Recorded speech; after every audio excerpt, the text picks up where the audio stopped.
Percussion Axiom TV. I am your host, Tom Burritt, and this is episode number 67.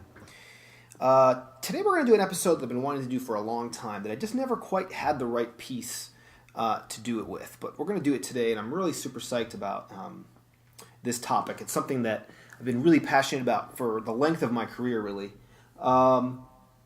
So today's axiom is what I would call a performer's analysis, okay? A performance analysis is an analysis that is more general than it is specific. You know, I think when we, those of us who have got music degrees, you know, we all studied theory, and we know the nuts and bolts of how music works.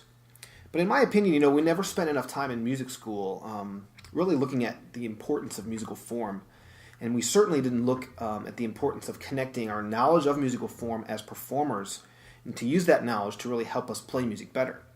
And that is...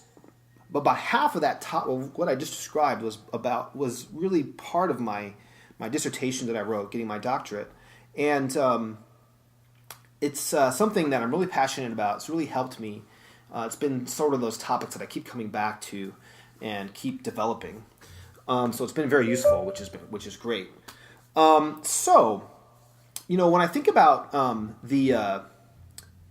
talk about in lessons as I'm working with my students. I talk a lot about what the qualities of a good musician are. And I think there's really three. If we just really had to find three areas, I think you can kind of break it down into three areas.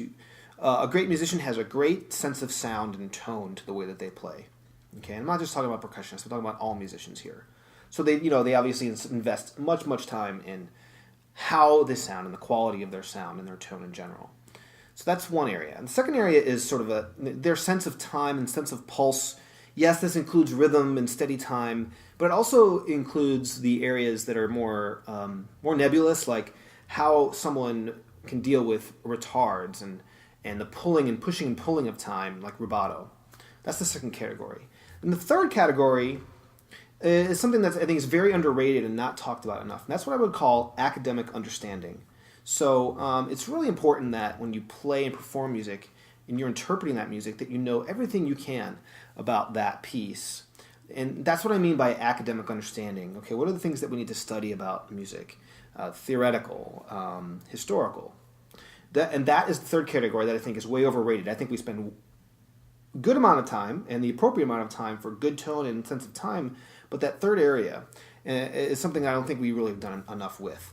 And so that was really the impetus behind getting this paper written for my dissertation. It's really the idea of what can we study from an analytical standpoint about music, and how can that help us play music better and interpret music better. So, I thought I'd just read a little bit of my dissertation, just one paragraph. I'm not going to bore you, I promise. It's the very beginning of the paper where I'm talking about kind of what the purpose of this paper is. And the secondary aim of the study, I'll just go ahead and start reading, is to provide a source of analytical understanding of these works. And by these works, I mean John Sayre's Night Rhapsody and Joseph Schwantner's Velocities. To provide a source of analytical understanding of these works that will lead directly to the improvement of future performances. So if you guys are playing these pieces, I would love for you to check out this paper. I'll tell you how you can get to it in a minute here. A direct correlation will be drawn to intertwine the aesthetics of performing with the academics of analysis, with the ultimate goal of achieving the highest level of individual musicianship. Okay, I know I'm using sort of professorial terms there, but essentially intertwining the aesthetics of performing, so the things that are more nebulous and how someone plays, how they interpret music, their phrasing and their sense of tone and touch and all those things, with the academics of analysis, the nuts and bolts of the music, sort of intertwining those two things to really help them work together. Now continue. It will be shown how this advanced analysis can improve memory, accuracy, phrasing considerations, form conception technique, learning facility, and the performer's ability to understand musical style, which correlates directly to developing a personalized interpretation of the work. Okay, so that was a lot of verbiage there. Basically what it is the idea of how this analysis, a performer's analysis, can improve all these areas: our memory, our accuracy, phrasing, form conception, technique, learning facility. So I've started recently, and before I get into that, you can get a copy of this paper on my website. If you go to thomasburritt.com, I've got it up here, and you click on free stuff, this is what the page looks like. Just kind of bear with me with the camera here. Just go to free stuff. There's a bunch of things here, some sheet music. A 30-minute video of my first category here, good tone and good sound. And then down here, a link to a PDF file of my dissertation. I would love for you guys to check that out. Okay, so moving on with the show. I thought I'd be a little different and start moving the camera around a little bit. So, I recently got, if you've been following my Twitter stream, you see that I recently got this new John Seri piece called Groundlines that a bunch of colleagues and I sort of put together a consortium to commission, and we just got it. And if you've been following my career, you know that I'm real passionate about John Seri's music. I've played his Night Rhapsody many, many, many, many times, and hopefully will continue playing that. But I'm just started learning this piece, and I thought I'd sort of show you a little bit of how I go about learning pieces like this. So we're going to go through this real quick. But the first thing I do is take a look at the music and just do exactly what my paper here tells me to do. And that's get a performance analysis going. And it's not rocket science. It's not anything you have to be a hardcore theory professor or theory student to understand. But I do this before I even really start playing the notes because it could really change how I learn it. Okay, so we're going to take you over here to the board. What I do with pieces like this when I get them, excuse the camera work here, is I just draw a big sort of drawing. Okay. I like to use a blackboard because it gives me lots of space. You can do this on a large piece of paper if you want.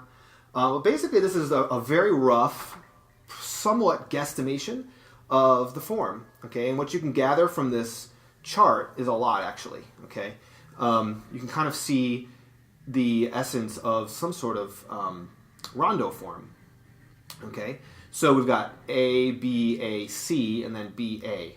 So this took me about 15 minutes to do. It looks much more complicated than it actually is. It's just a matter of identifying each theme and figuring out, where they happen. All right. You might see the big DEV in the center there. I think what he's doing, he's up to, is sort of a development section. So you might call this a sonata rondo. Sonata referring to a development section. So once you do this point, you can kind of see where you are and what you're up against. So we're going to continue with a series all about learning this piece. I'm going to trace it through maybe all the way to the end. We'll see. But what I'm going to do right now after I figure this out is I'm going to learn. This is telling me how to learn the piece. Okay, so you'll see some intro. Is the material in the intro is how he basically ends the work. Okay, this A is pretty much exactly the same as that A. Okay, B's are similar. We're getting a little bit. There's some complication in the B sections.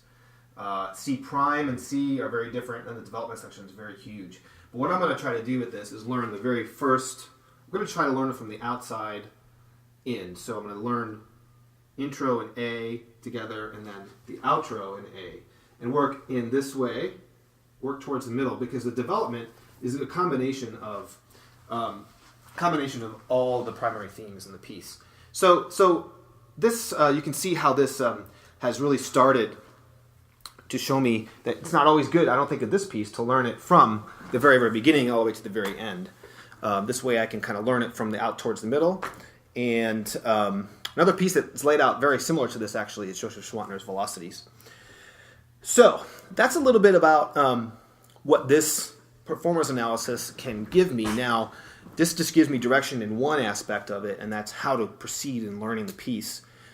So at this point, I'm not going to start if I start from the beginning and learn towards the end, then I'm going to get new stuff all the time. Where in this way, I'm going to do the same thing here, do the same thing here, and learn it towards the middle. So learning that through that process is going to feel like I'm getting more done. It's going to help me remember the form of the piece as I'm actually get to the stages of performance. It's going to help me in a lot of different ways. So we're going to continue with this process. And so I'm curious to know what you guys think. One of my big things, one of my theories on why sometimes new music doesn't go over well is because the performer doesn't always understand this sort of information, what a performer's analysis can give them. And so I think sometimes that leads to uninformed performances of pieces. If the performer would just sit and use some of his theory training and actually figure out what's going on, to know a lot about the composer's background. This sort of form is not surprising to see in series music. So anyway, I'm just curious to know what you guys think about that. Thank you so much for watching.